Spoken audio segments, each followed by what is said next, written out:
Hi, welcome to this tutorial for Tetriq. In this tutorial we're going to take a closer look at the chord engine. So the chord engine in Tetriq is triggered from the shape sequencer whenever a complete horizontal line is being created.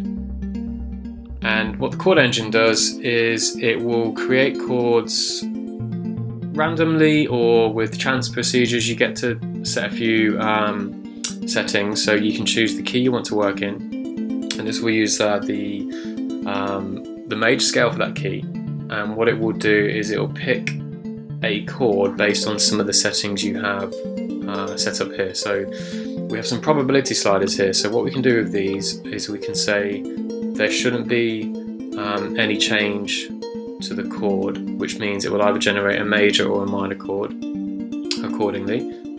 Or we can increase the chance of some normal sevenths happening, and this will trigger either a dominant seventh or a major seventh. This will happen the next time the chord is being triggered, so it cues up the next chord basically.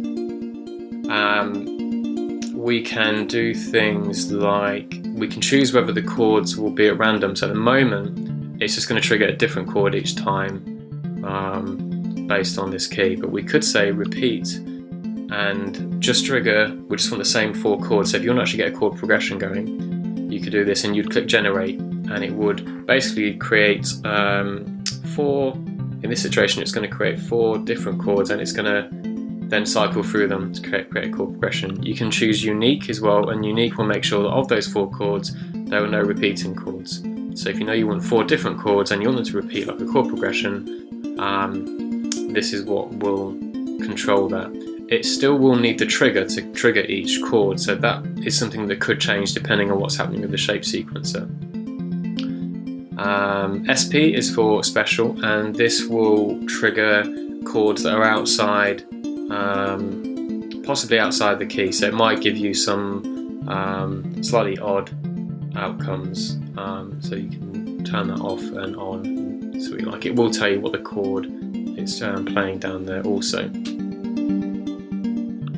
Turn this off, and then also we have any extended chords. As well as no change or normal sevenths, we can choose the chance of any extended chord. So any extended chord is like a wider range of extended chords, and you can choose from which ones you want it to trigger. So what's going to happen here is if we have the probability sliders set up like this, and when a chord is triggered it actually chooses any extended, it then looks down here and it looks at which ones you actually have activated. So I'm saying, okay, when it triggers a chord, it could either be an inversion, either first or second, so we just got a second inversion there. It could be adding a bass note, which would be any of the notes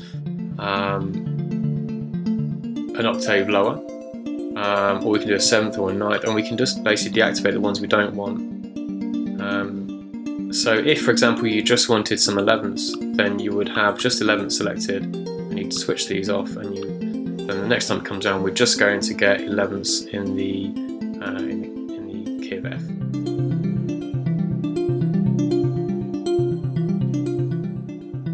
And there are a larger selection of these are fixed chords, so they won't compensate based on what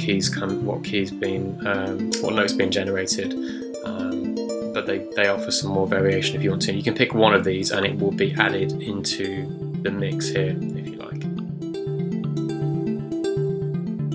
We have some further settings down here. These are to do with incoming MIDI, so if you choose to, you can actually bypass the sequencer like so, and if you want to trigger the chords with your keyboard, but because I'm using push, I want to actually go back to using the regular note mode. So what I would do is just turn off the control of push. The sequencer is still running, but I have access to my keyboard now. And with this on, what we should be able to do is tell MIDI should come in and should trigger the chord engine.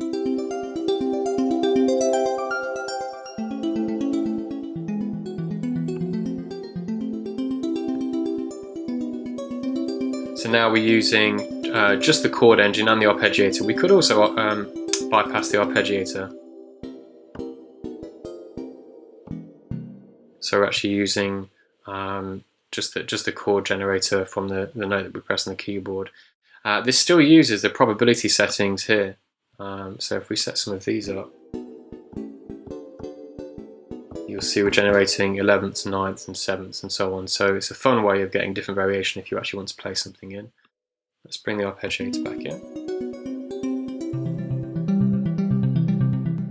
Okay, so we can choose whether, if we are using, for example, MIDI coming in, it was on hold, and if we're on hold, it just holds the note for the arpeggiator. Okay, if I turn hold off, we can choose whether it's going to be fixed at, like, say, quarter notes, which means just tapping it once, it will give you a particular length, so we can make that longer if we wanted to.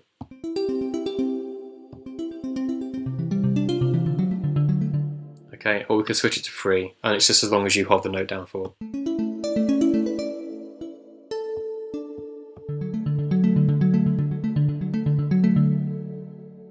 Okay. So obviously choosing MIDI going into chord will bypass the sequencer by default.